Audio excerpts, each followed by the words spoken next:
Graça e paz, Igreja de Deus, amém? Vamos para mais uma meditação na palavra do Senhor. E eu gostaria de ler com você Gênesis capítulo 1, do versículo 1 ao versículo de número 3, que diz assim: No princípio criou Deus os céus e a terra. A terra, porém, estava sem forma e vazia. Havia trevas sobre a face do abismo, e o Espírito de Deus pairava por sobre as águas. Disse Deus: haja luz, e houve luz. Bendito seja o Senhor pela sua palavra, essa palavra tão maravilhosa que é a palavra de Deus. Hoje eu gostaria de falar um pouquinho sobre esse Deus tão maravilhoso que é muito organizado, né? Deus é muito organizado nas coisas que Ele faz, tanto as coisas que Ele criou, como nós acabamos de ler, como no mundo espiritual, como a organização da igreja. Deus, Ele é muito organizado. Então, quando a gente vê aqui o relato da criação, que continua a partir do versículo 3, a gente vai ver que a primeira coisa que Deus criou foi a luz, depois Ele criou os céus, depois Ele juntou as águas e aí separou a parte das águas e deixou uma parte seca, 1/3 praticamente de terra seca, 2/3 de água, criou o sol, a lua e as estrelas para dar governo ao dia, às estações, aos anos. Como isso é interessante a gente ver, né, na mão de Deus. Aí depois Ele povoou o mar, depois Ele povoa a terra, cria animais silvestres, cria animais domésticos. Você vê assim que há uma organização muito clara na mente dele. E por fim Ele cria o homem e a mulher. É muito interessante quando a gente vê, né, como Deus organiza as coisas, como Deus é organizado nas suas ações, nos seus princípios, nas suas atitudes, né? O nosso Deus não é um Deus assim do acaso. Ele é um Deus que pensa e reflete e planeja o que Ele vai fazer. E quando nós dizemos para você, ó, Deus tem propósito na tua vida, a gente está querendo falar exatamente dessa característica de Deus, que é uma característica de quem tem planejamento nas mãos. As coisas não acontecem quando a gente fala, olha, Deus está no controle. Nós estamos dizendo que Ele conhece tudo, Ele sabe tudo, Ele tem uma vontade própria, Ele sabe como fazer aquilo acontecer, embora muitas vezes nós não entendamos. Ele sabe como fazer as coisas acontecer na nossa vida, na terra, em tudo. Deus é organizado. E depois de passarem 6 dias criando, no 7º dia Ele descansou, né? Deu tempo para descansar, depois de fazer uma obra tão grande, tão perfeita, tão equilibrada, tão cheia de precisões, de limites, né? O sol tem hora para nascer e hora para se pôr, né? Ele sempre está aqui no outro dia, o dia termina, começa outro, é tudo muito preciso. As águas, as marés, as luas, como é lindo a gente ver a organização da criação. E no 7º dia Deus ainda descansou. Então, lógico que nós temos coisas para aprender aí a respeito da nossa vida, né? A primeira coisa que eu vejo nesse primeiro capítulo de Gênesis é que tudo Deus faz com propósito. Deus, Ele, na organização que Ele tem das coisas, Ele faz tudo com propósito. E isso nós temos que aprender, porque muitas vezes nós não temos propósito naquilo que nós fazemos.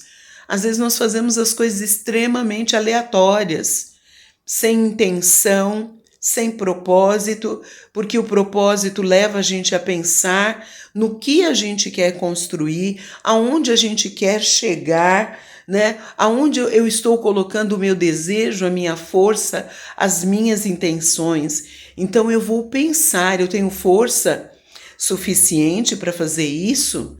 Eu teria tantos textos para falar hoje, daquele homem que começou a casa e não terminou, da parábola dos talentos, mas não é isso o objetivo hoje. O objetivo é mostrar para você que o nosso Deus é extremamente organizado.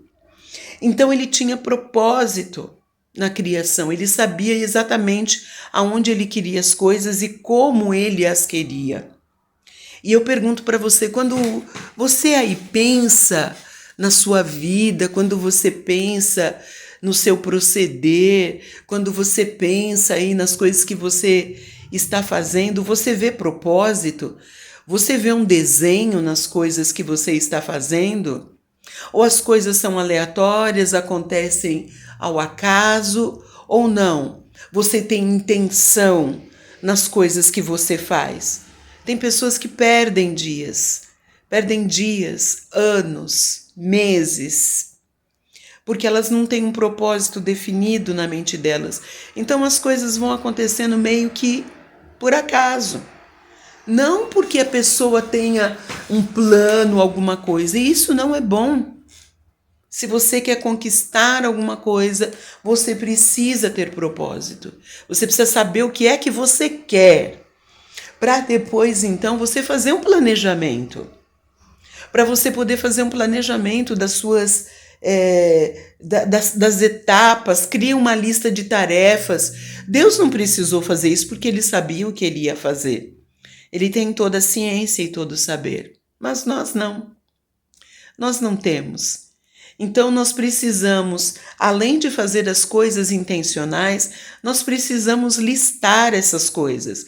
O que é que eu quero? Como que eu vou alcançar isso? Isso se chama planejamento. O propósito é o que eu desejo.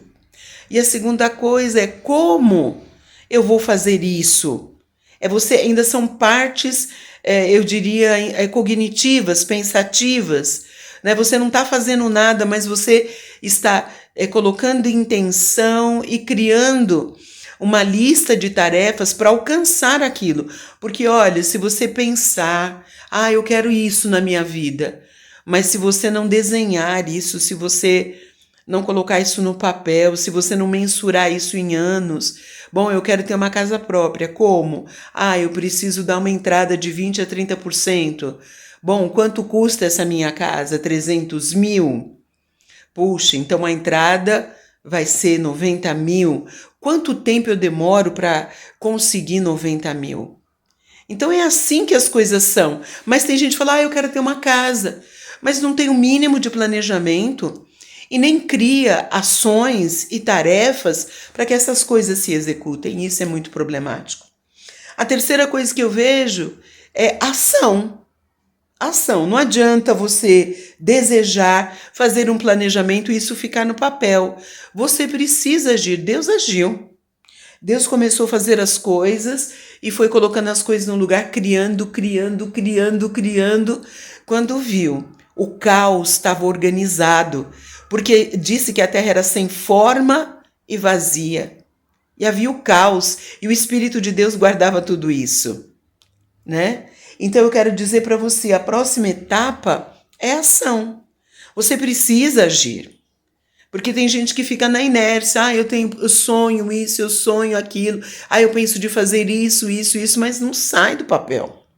Quero dizer para você que o nosso grande Deus, organizado, construtivo, criativo, ele teve que planejar, né? Ele precisava ter propósito, planejamento e ação para que criasse esse planeta tão perfeito que o homem está estragando. Mas ele era tão perfeito alguns anos atrás. Mas infelizmente nós estamos destruindo a casa que Deus nos deu. E a última coisa assim que eu vejo no texto é a recompensa. Quando a gente tem propósito, quando a gente planeja e quando a gente se põe em movimento para conquistar aquilo, a gente vai ter recompensa. A gente vai desfrutar. Quando diz que no sétimo dia ele repousou, ele descansou, E ele olhou tudo e falou: olha, eis que tudo que eu fiz é muito bom. Então foi um período contemplativo, um período que ele pôde gozar, que ele pôde contemplar e se alegrar com aquilo que tinha sido feito. Isso é muito importante, porque deve ser muito frustrante você chegar assim numa idade como a minha, 58, 60 anos, e ver que você desperdiçou sua vida e você não planejou nada, e você não intencionou nada, e você não listou nada, e você não planejou nada. A gente precisa começar. Ai, bispo, eu já estou com a sua idade e não fiz isso. Pois é tempo. É tempo de você fazer. É isso que eu quero te falar. Porque a organização que Deus cria é para gerar bem-estar. Toda organização, ela deve gerar um bem-estar. Quando as coisas não estão organizadas, elas geram mal-estar. Seja na sua casa, seja no trabalho, seja nas suas finanças, seja nos seus estudos, né? E quando eu olho assim para Deus, tem várias situações, mas quando a gente vê, né, Deus com miríades e miríades de anjos, uns ficavam cantando, outros ficavam em pé. Então eu fico imaginando como é que ele organiza bilhões e bilhões de anjos. Como é que é isso? Precisa ter uma organização. Então a gente pensa que a organização é só na terra, não. Deus tem organização no mundo espiritual. Tem anjos, serafins, querubins, tem organização, tem os anciãos, os 24 seres viventes. Então eles têm funções no reino. O reino é dessa maneira. O reino espiritual, ele é organizado. Se você quiser depois ler um pouquinho, lê Daniel 7, versículo 9 e 10. Você vai ver que existe um exército numeroso que Deus organiza para trabalhar em favor dos seus servos, para trabalhar em favor da sua vontade, dos seus propósitos, dos seus planejamentos. Deus tem anjos, mas para você ser um bom líder, você tem que saber o que você quer. E Deus sabe o que Ele quer. Por isso Ele pode ter muita gente trabalhando para Ele, porque Ele é organizado. Pessoas desorganizadas, elas não conseguem fazer equipes funcionarem, né? Eu fico lembrando também quando o povo estava no deserto e eles estavam organizados nas tribos. É interessante a forma como eles ficavam, né? A tenda do tabernáculo e as 12 tribos em volta em organização, tribo para levar o tabernáculo, tribo para isso, tribo para aquilo. Sabe? É incrível. Incrível como Deus foi imprimindo. O povo de Israel até hoje é um povo muito evoluído, porque Deus foi dando para eles leis de saneamento básico, leis de justiça. Eles são um povo organizado. Eles são pequenos e organizados. Às vezes você pode ser uma grande potência, mas desorganizado você não chega a lugar nenhum. E nós vemos que Deus assim é muito organizado. Quando Ele colocou a coluna de nuvem de dia, a coluna de nuvem de dia e a nuvem de dia e a coluna de fogo à noite, a gente vê essa organização. Ele não deixava o povo sem direção, ele não deixava o povo caminhar de qualquer maneira. As leis do Senhor existem para nos orientar. Deus é organizado. E eu pergunto para você, você é uma pessoa organizada? Sua casa é organizada? Suas finanças são organizadas? Sua vida espiritual é organizada? A sua vida de trabalho é organizado? As pessoas olham para você e podem se espelhar de como você faz com esmero as coisas, como você tem zelo, como você cuida bem de todas as suas tarefas. Você é exemplo de organização? E às vezes a gente acha que isso não tem nada a ver com a vontade de Deus. Mas eu quero te dizer que tem, e tem muito a ver com a vontade de Deus. E eu queria terminar lendo um texto aqui para você, que está em Isaías 45, versículo 18. Isaías 45, 18, que diz assim: porque assim diz o Senhor que criou os céus, o Deus que formou a terra, que a fez e a estabeleceu, que não a criou para ser um caos, mas para ser habitada, eu sou o Senhor e não há outro. Queridos, Deus está dizendo, olha, tudo que eu fiz para que fosse organizado, para que fosse habitado. Eu quero perguntar, sua casa é um lugar que pode ser habitado? As suas finanças, como é que elas estão? Às vezes nós passamos a vida inteira em caos. E eu quero dizer para você que Deus tem revelação de organização para a sua vida. Se hoje você se sente uma pessoa bagunçada, não importa qual área que eu falei, que foi citado aqui, vá até o Senhor, porque o Deus que nós servimos é um Deus que conhece e sabe o que é organização. E eu tenho certeza que Ele pode imprimir essas coisas no meu e no seu coração. Deus te abençoe.